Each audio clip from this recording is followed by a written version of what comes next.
Barcelona wins 6-0 in a game that coming into it, we had a lot of injuries. Nobody was, happy or excited about the game against Valencia. No Lamine Yamal, no Frankie de Jong. And, well, we came out of it looking very, very strong. There are quite a few things that I want to talk about, but primarily, I think that after today's match, there are two players that after today's performance, I think they're guaranteed starters. Guaranteed starters, and I could even go as far as saying three. I think three players have earned their place in Barcelona's strongest 11 for this season.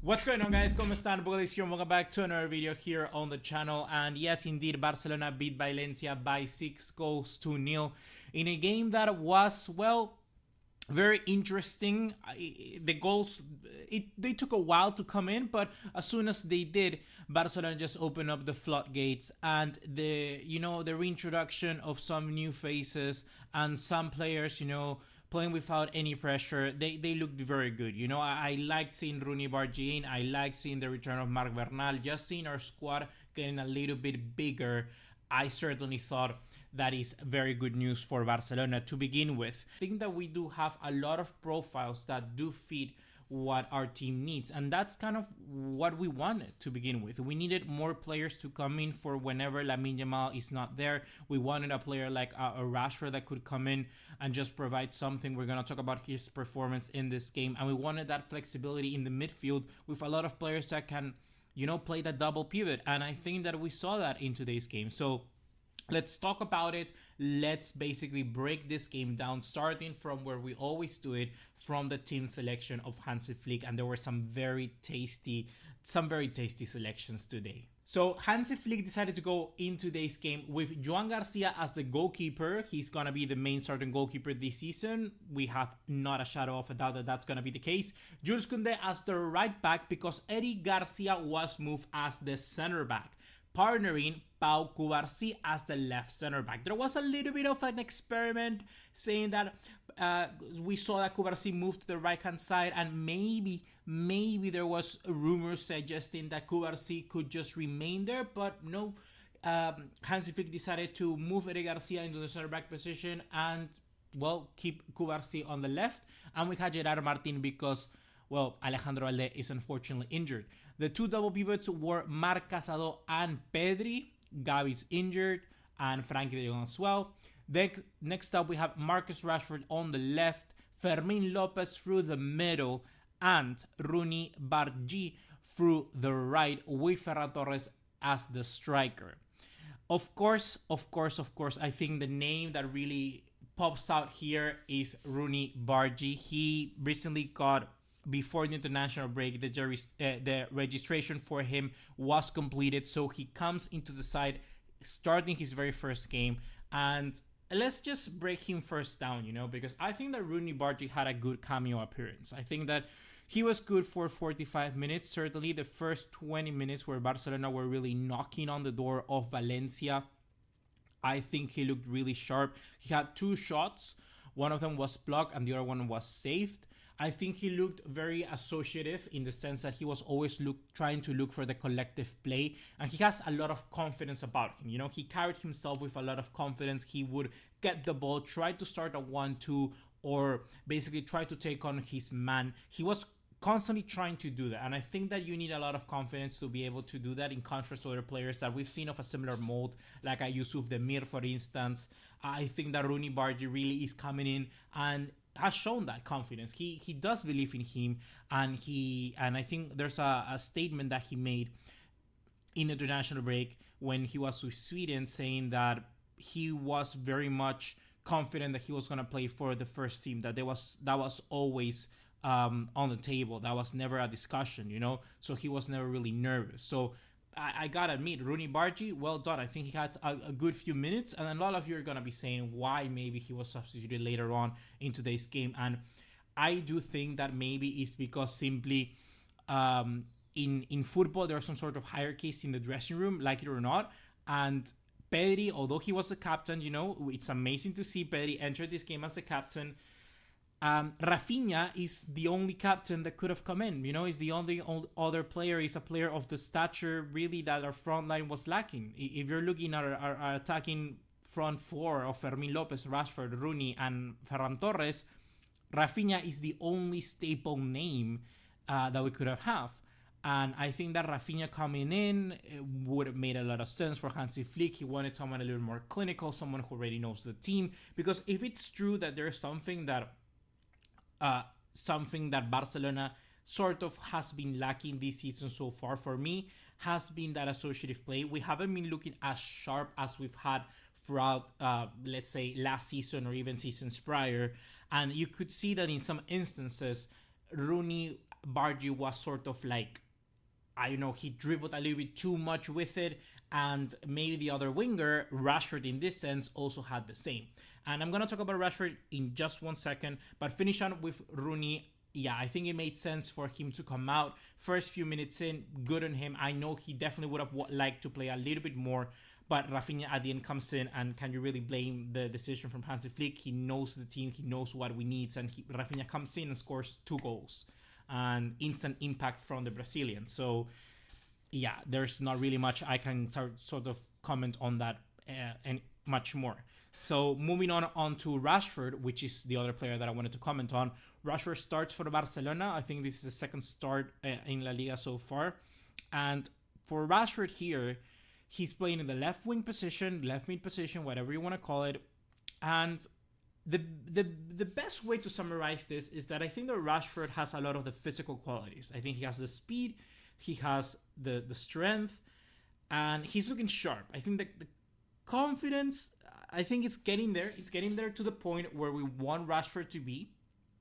I think he's grabbing the ball, he's driving with it, but he's still finding a little bit hard to adapt to Barcelona's style of play and the Spanish league or the team as a whole, because let's be honest, Manchester United, the Manchester United that Rashford played with, is a Manchester United that you would find a lot of empty space in front. And if you look and search up on Google, you know, best goals from Marcus Rashford in the Premier League or in the Champions League, it's always with open spaces. Sorry, you have open spaces, you have a lot of space on the field to run towards. And Rashford can then use his dribbling ability that we see so far. But what happens in Spain is that there's so many opponents cramped in such little space because Barcelona tends to push the opponent so far down into their own box that Rashford doesn't really get as much room to play with. And when he does get eventually past those defenders, he's already almost at the end of the field. You know, the pitch is almost over. And we've seen that so far with Rashford so many times in this game. There was like 3, 4, 5 times, I think, in the first half that Rashford basically run out of space, run out of field to run out of pitch because he just happened. He's too fast. And when he wanted to then cross the ball to the box, he wanted to pass it to somebody else, or he wanted to just take an extra touch to beat his man, it was already too late. So I think that's an area to his game that Rashford needs to improve on. The associative play that I've been mentioning with Rooney as well. I think there were some cases, I don't know if it's Casado particularly or Rashford, but I saw 2 instances between Casado and Rashford where they misplaced passes. Casado was the one feeding Rashford, and Rashford just didn't understand the play. Like, I don't know if it's Rashford, you know, not reading the play, or Casado just sending a very strong pass. You have to let me know in the comments down below, because surely that really caught my eye. I want to know, who do you think was at fault at that? Was the passes from Casado bad, or was Rashford just really not connected into the play? Because there were instances where, for instance, there was a 1-2 with Ferran Torres that ended up in a foul for Ferran in the second half, I think, and Rashford, he didn't, you know, make the run to continue the 1-2. Or there was a ball for Casado, similarly, that Pedri passed to Casado, and then Casado wanted to do a through ball to Marcus Rashford on the wing, and that didn't happen also because Rashford didn't run. Or in another instance, Rashford wanted to run into the space, but the correct play was to just stay put in his position. And I think that in those little, you know, intricate understandings of our style of play, Rashford needs to get a bit better. And as soon as he understands that, I think we will see that improvement. But coming into Barcelona, not all the players, stick the landing as fast as, I don't know, as I wanna say the youngsters from La Masia. They have the natural growth and understanding of it. Someone like Rashford is gonna take a little bit more to understand. So yeah. So far, guys, if you're enjoying this video, be sure to drop a like and subscribe to the channel. The like is very much important for the almighty YouTube algorithm, and we're trying to produce more content this season. So of course, stick by us because you're going to be watching all the content here for Barcelona. And I want to kind of continue by posing you a question. I want to give you a question for you guys. Who do you think is Barcelona's best player so far this season? Because for me, the two best candidates, apart from Lamine Yamal, Raphinha, you can just say the obvious. There are two players for me that today were the MVPs. The two players that I'm going to mention, Ferran Torres and Fermín. And these two for me are contenders to be the best players so far this season. I think that Ferran Torres' start of the year was insane. And in this game, even though Ferran Torres didn't score, he looked sharp, dude. He looked very, very good. He looked completely the opposite of what I mentioned, Rooney and Rashford. He was associative. He understood the collective play of Barcelona, and he was a pivotal striker at doing that. I think he's a much better false nine than Lewandowski can be, and he looks really, really good at that position. Like a target forward that is not scared to move in deep, but he has the pace to make the runs as well. I think Ferran Torres is looking very, very good at that. And Fermín López as well, he's just looking very, very strong. So to hint at one of the players that I was saying that can earn his guaranteed starting position, one of them is Fermín López. I think that Fermín López is so good. Like I honestly think that we're looking at a player that should stick the landing and should keep his position as the number 10 behind the striker. I think that Fermín López and Ferran Torres so far are showing up, and when I'm looking to build, the best lineup per se of who we're gonna face against Newcastle, I'm gonna put Ferran, I'm gonna put Fermín López, I'm gonna put Raphinha and Lamine on the wings, because I think that's our best front four. I really do think that. And we saw it multiple times this game with assists from Fermín, goals from Fermín as well. The assist from Ferran Torres was class for the first goal, and even the pre-assist from Cubarsí was an amazing ball into the feet of Ferran Torres. That was really, really good. But overall, Fermín López was so clutch in both goals. I think the finishing of this kid is really, really good. Like the angle for the first goal after the ball from Ferran, or the touch from Ferran per se, because really he didn't pass the ball. He just, did a soft touch to sort of redirection the ball into the path of Fermín. It was superb. The finishing from Fermín was a very tight angle, and he shot it very, very strong. There was no too much rotation on the ball. In Spanish, we say eso fue un golpe seco. Le dio seco, and it just went straight to the back of the net. There was no way that the goalkeeper could save that. And the second one as well. I think that Fermín López, I kid you not, this weekend we saw the two best long shot takers in the world of football score goals. I think one of them is Hakan Çalhanoğlu from Inter, and I think that the other one is Fermín López. I think that Fermín López is the second, or it's up there in the top 3 best long shot takers in world football at the moment. I really do think that whenever you give Fermín space, his long shots are powerful, are really, really strong. But it's not only the goals that Fermín López scores, I think that it's the movement that he gives. He's constantly moving. His passes are not always the best, but it's unorthodox. I like that word next to Fermín because he's inventive, He's spontaneous with his passing. And that is, I think, the best adjective I can give to someone like Fermín López. Whenever, from the first moment, he made his name known to the Barcelona crowd, in that El Clásico against Real Madrid with the ball to Ferran Torres.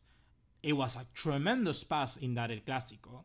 Fermín López has just been doing it time and time again, even the ball to was it the goal for Raphinha, I think it is, for the fourth one, or it was superb, or Lewandowski. I don't even remember which goal did Fermín López scored, because he was just so good, Fermín López, honestly. I'm really, really happy with it. I'm really, really happy with Fermín López, and I think he starts. I think really he starts. Rashford also had a very good assist for the second one, and this is for the goal of Raphinha, the first one. That I know that for a fact. It was a very strong ball as well.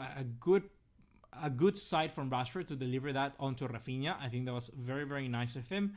And I think that we have the options. And I think that this show, and this was why I was happy at the start, because we're showing that even though Barcelona's team, we haven't improved with signing like a Nico Williams, we have the options in the bench to change this team. And if we want to have, Raphinha trying to go at the right back or in this case, the left back of the opposition team, Raphinha can do that. We can shift the team around. Maybe even move Lamine Yamal to a number 10 if he plays, push Raphinha to the right, keep Raphinha the number 10. There are so many different options that we can play around with that I just think it adds momentum to this team, because it keeps the good players ticking. It keeps the Raphinhas, the Lamine, the Fermín López, the Lewandowski's fresh, whilst giving still the other players competition to make a stamp in their team. Like Dani Olmo came today, bang, got an assist. Lewandowski substituted 2 goals. Raphinha substituted 2 goals. I think Rooney Bargi even at the start, like I said, cameo appearance, bam, bam, bam, good movements in and out, and a good cameo appearance. And I wanted to move onwards now to the last player that I think makes a list or a candidacy for a starting position. And for me, that is Eric Garcia. I think Eric Garcia in today's match was superb. I think Eric Garcia reads the game very, very well. And whenever he plays, be it before as a CDM, which is his weakest position, as a right back, where we saw he has the magic in him, but as a center back today, he anticipated, he was a good stopper, he was a good last line of defense. There was one push that he made on a guy being the last man that I thought it could have been a foul, but it wasn't given. But overall, Eric Garcia, I think, is very good. His passing as well, it's quite good that we have a center back like him in the ranks. And you could see that Hansi Flick is sort of kneeling towards that. I think that Araujo, there's just something in him that right now he still struggles to understand the high line. And he is so passionate as a player, Araujo, very aggressive, that sometimes that can cost you. I think that Eric Garcia is completely the opposite. He's very calm, he's very relaxed, he's very intelligent. Not saying that Araujo isn't, but he's very, cold. I think Eric Garcia, I think he's very, very cold.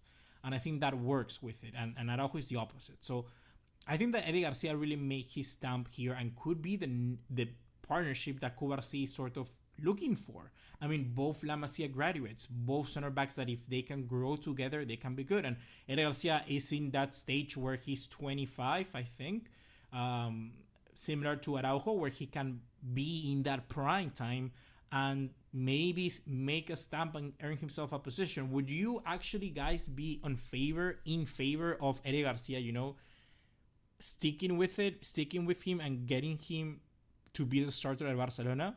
Who knows? Maybe he will be good for us. I think actually he could. So yeah, guys, and last but not least, the assist from Bernal. Good to see him back, number 22. The guy's registered, and we have a new CDM. And I think that as soon as he came in, you could see that he has that flair about him, the smooth passing, the low balls. He knows how to command himself in the midfield, and I think it's going to be a massive add in games where we need control, particularly in the Champions League, where we need an extra man to just control the game. Sometimes we're saying, oh, we need Frankie, we need Pedri, we need Dani Olmo. I think those are the only 3 players that can control a game like that, and Marc Bernal is going to be an extra to that. I think we are. There's such an abundance of quality and variety in this team that if you need a destroyer, bang, bring on Gavi. You need a holding midfielder, bring on Casado. And even if you can tell Casado to, be a deep line playmaker, he can be that. You want to be Frankie, you want to be much more mobile, he can be that as well. I am liking this team, and I'm very excited for what Barcelona can do this season. I do not think we're gonna win everything. I do not think that, because it's gonna be very hard to replicate the number and form of last season, particularly Raphinha. That's the guy I'm looking at. particularly Lewandowski as well. I do not think that Ferran Torres will be able to, make the numbers that Lewandowski was doing. But the one I'm looking towards, it's in Lamine. If Lamine can improve and be more consistent in terms of goal scoring, I think Barcelona can really have a chance at winning everything. But surely we're going to win a trophy or two. So guys, let me know your comments down below. What do you think about this game? I think the 6-0 victory was very important after particularly a lot of debate with the fitness of our players, a lot of debate after the 1-1 draw where Hansi Flick was not happy at all. And this is the right direction that we need to move towards. And next up is Newcastle United. So that's going to be a hard game in the Champions League away from home. And I think that's going to be an even bigger test. I think today was a good test. But on Thursday, we're going to have an even bigger one.